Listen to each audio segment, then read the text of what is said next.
నిజామాబాద్ జిల్లాలో railway over బ్రిడ్జ్ల నిర్మాణం నత్తనడకన సాగుతున్నాయి. ఫలితంగా వాహనాల రాకపోకలకు తీవ్ర అంతరాయం కలుగుతోంది. దీంతో నిత్యం ట్రాఫిక్ సమస్యలతో ప్రజలు ఇబ్బందులు పడుతున్నారు. 2 ఏళ్లలో పూర్తి చేయాలని చేపట్టిన పనులు 3 ఏళ్లైనా పూర్తి కావడం లేదు. కేంద్ర రాష్ట్ర ప్రభుత్వాల నిధులతో చేపట్టే వంతెనలకు సకాలంలో బిల్లులు రాక ఆర్ఓబీల నిర్మాణం జీవితకాలం లేట్ అన్నట్లుగా మారింది. నిజామాబాద్ జిల్లా మాధవనగర్ రైల్వే గేట్ వద్ద చేపట్టిన రైల్వే ఓవర్ బ్రిడ్జ్ నిర్మాణ పనులకు గ్రహణం పట్టుకుంది. నిజామాబాద్, హైదరాబాద్ మార్గంలో ఉండే ఈ రైల్వే గేట్ మీదుగా నిత్యం 50కి పైగా రైళ్లు రాకపోకలు కొనసాగిస్తూ ఉంటాయి. ఈ రూట్లో వాహనాల రద్దీ విపరీతంగా ఉంటుంది. హైదరాబాద్ ప్రధాన రహదారి కావడంతో వందల సంఖ్యలో వాహనాలు ఈ మార్గం మీదుగా వెళుతూ ఉంటాయి. గేటు పడిన ప్రతిసారి పెద్ద సంఖ్యలో ట్రాఫిక్ స్తంభించిపోతోంది. 10 నిమిషాల నుంచి అరగంట వరకు వేచి చూడాల్సిన పరిస్థితి ఉంటుంది. కొన్నిసార్లు అత్యవసర చికిత్సకు వెళ్లే అంబులెన్సులు ట్రాఫిక్లో చిక్కుకుని ప్రాణాలు కోల్పోయిన సందర్భాలున్నాయి. బైకిల్లో కానీ ఈ సైకిల్ కానీ దేనికన్నా కానీ ఈ రైల్వే గేటు చాలా అంతరాయం ఏర్పడుతుంది. 3 సంవత్సరాల నుండి పనులు సరిగ్గా సాగడం లేదు. మరి దయచేసి సంబంధిత మా ఎంపీ కానీ ఎమ్మెల్యే కానీ దీనికి తగు యుద్ధ ప్రాతిపదికంగా చర్య తీసుకుంటే కానీ జనానికి ఉపశమనం కలగదు. కావున దయచేసి పార్టీ రహితంగా ప్రజల దృష్ట్యా ఇది తొందరగా అయ్యేటట్టుగా చూడాలని కోరుతున్నాము.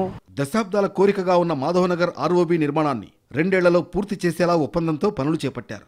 1 కిలోమీటర్ పొడవు, 150 అడుగుల వెడల్పుతో రైల్వే ట్రాక్పై వంతెన నిర్మిస్తున్నారు.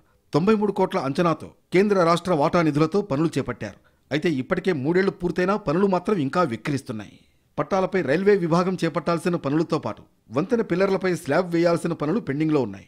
నిధుల విడుదలలో జాప్యం కారణంగా పనుల్లో వేగం తగ్గినట్లు కాంట్రాక్టర్లు చెబుతుండగా పనుల్లో జాప్యంతో తీవ్ర ఇబ్బందులు పడుతున్నట్లు వాహనదారులు ఆగ్రహం వ్యక్తం చేస్తున్నారు. ముఖద్వారము నిజామాబాద్ హైదరాబాద్ వెళ్లే మహా రహదారి మానవర్ రైల్వే బ్రిడ్జి గత 3-4 సంవత్సరాల నుంచి కూడా ఇదే విధంగా అభివృద్ధి జరుగుతలేదు.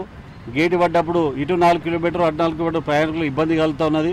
ఆ ఇబ్బంది సమయంలో ఎంతోమంది మహిళలు, 2 వీలర్ల వెళ్ళే మహిళలు, ప్రభుత్వ ఉద్యోగులు, ప్రైవేట్ ఉద్యోగులు, పక్కనే డిచ్పల్ ప్రాంత తెలంగాణ విశ్వవిద్యాలయం కానీ ఇతర ఉద్యోగులు కానీ ప్రభుత్వ టీచర్లు కానీ చాలామంది కూడా వెళ్ళడం జరుగుతుంది. వారికి చాలామంది ఈ గుంతలు పడి, ముఖ్యంగా వర్షాకాలంలో గుంతలో పడి చాలామంది గృహిణులకు ఇబ్బంది కలిగి బైకులు పడడం, వాళ్ళ కాలు ఇరగడం, ఇట్లా చాలా ప్రమాదం జరిగింది. ఒక సమయంలో ఆటోలు బోల్తా పడి చనిపోవడం జరిగింది. మరి ఇన్ని సంవత్సరాలు గడుస్తూ ఉన్న ముఖ్యంగా ఈ రైల్వే గురించి పట్టించుకుని నాదుడి దిక్కులేడు.